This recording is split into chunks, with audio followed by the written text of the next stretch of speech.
आदरणीय परम श्रद्धेय स्वामी रामानंद जी के चरणों में वंदन, स्वामी महेंद्र सर पवनपुरी जी के पवन महाराज के चरणों में वंदन, सच्चिदानंद जी सहित सभी युवाचार्य के चरणों में वंदन,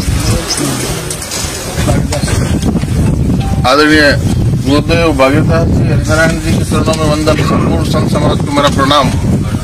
और इस पेड़ बचाओ, प्रकृति बचाओ, पर्यावरण बचाओ, जीव बचाओ, इस संघर्ष में लगातार 34 दिनों से बैठे हमारे पांचों सातों नौजवानों का बहुत साधुवाद और आज उनको ताकत देने के लिए आप सब सैकड़ों की संख्या में आए, आप सबका भी बहुत साधुवाद और बहुत बहुत धन्यवाद। आदरणीय बंधुओं, प्रकृति बचेगी, पेड़ बचेंगे तो जीवन बचेगा।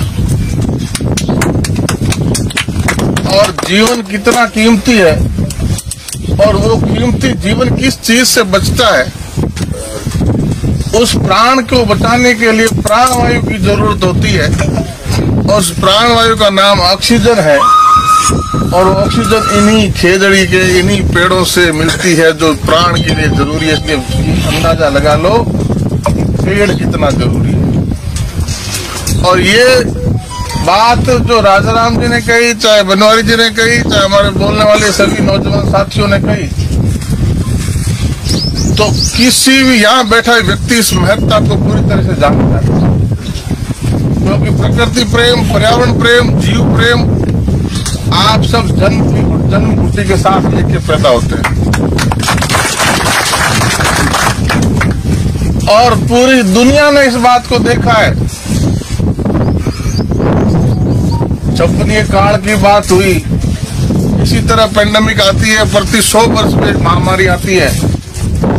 और 100 वर्षों बाद इस बार जब कोरोना की महामारी आई तो दुनिया के ताकतवर देश जो कहा करते थे कि हमारा हेल्थ स्ट्रक्चर तो बहुत मजबूत है, हमारी स्वास्थ्य सेवाएं तो इतनी उन्नत दर्जे की, आला दर्जे की है कि किसी भी तरह की बीमारी आएगी तो हमारा स्वास्थ्य ढांचा उसका मुकाबला करने में सक्षम है। लेकिन जब कोरोना छोटा सा वायरस जो माइक्रोस्कोप से बड़ी मुश्किल से दिखता है, हम सब के लिए अदृश्य वायरस, उस एक छोटे से वायरस ने पूरी दुनिया के तालाबंदी कर दी, सारे व्यापार उद्योग ठप कर दिए और अस्पतालों में कहीं बेड नहीं था, वेंटिलेटर नहीं था। और जो शमशान पे लाइनें लगी मरने वालों की, आप दुनिया से ये रोटी, दुनिया की बड़ी बात करने वाले बड़े बड़े देश है, America, Japan, Britain, Germany, UK, उन सब लोगों को घुटनों पर रेंगते हुए छोटे से वायरस को हमने देखा। उस दौर में सबसे ज्यादा जरूरी क्या चीज थी? ऑक्सीजन। उस दौर में ऑक्सीजन की सबसे ज्यादा जरूरत थी। रात को 3-3 बजे भी, 4-4 बजे सुबह भी हम ऑक्सीजन प्लांट की जुगाड़ी किया करते थे। पीडीएम में कि ऑक्सीजन का टैंकर पहुंचा कि नहीं पहुंचा, ऑक्सीजन की व्यवस्था हुई कि नहीं हुई। और वेंटिलेटर बेड खाली तब होता था जब आगे वाले की रुख की विदाई हो जाती, तब वेंटिलेटर बेड खाली होता था। ये मंजर हमने, पूरे देश ने, पूरी दुनिया ने देखा है। और इस पेड़ से प्राणवायु मिलती है और ऑक्सीजन बिना किसी खर्चे के पेड़ 1 नहीं, 2 नहीं, सैकड़ों बरस तक हमें देता है। इसलिए पेड़ कटने का जुर्माना अगर टीनेसी एक्ट 55 में 100 रुपए है, तो जैसा स्वामी सच्चिदानंद जी ने कहा कि आज की कैलकुलेशन के हिसाब से वो 80,000 का जुर्माना बनता है।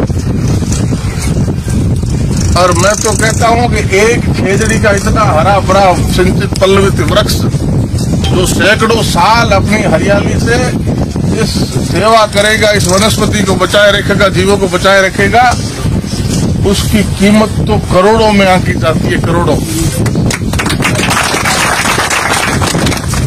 और निश्चित रूप से आज के इस परिदृश्य में सोलर प्लांट की आवश्यकता है, रिन्यूएबल एनर्जी की आवश्यकता है, क्योंकि कोयले से बिजली बनती है, एटॉमिक परमाणु से बिजली बनती है।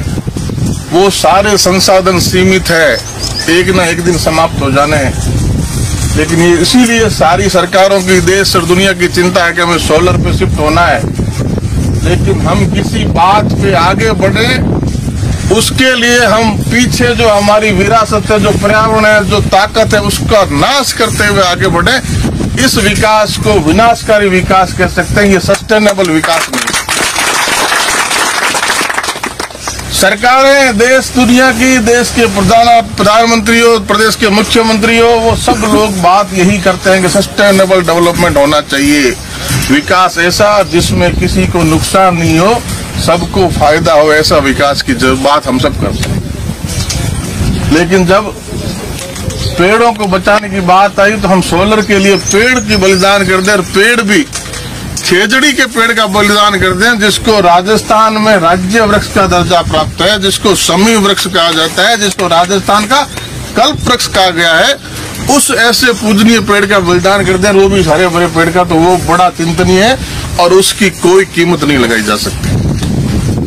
इसलिए निश्चित तौर पर जब ये बात मुकाम से उठी, आप सब साधु संतों के नेतृत्व में आप सब लोग बैठे और चर्चा हुई कि प्रतिनिधिमंडल के लिए मुख्यमंत्री जी से समय लेना है, ये बात मेरे पास भी आए। माननीय मुख्यमंत्री जी से मेरी बात भी हुई तो उन्होंने मुझे स्पष्ट कहा कि मैं बीकानेर आ रहा हूँ और बीकानेर में आपके प्रतिनिधिमंडल का समय तय हो जाएगा और वहाँ आप हमसे मिल सकते, अपनी बात कह सकते हैं।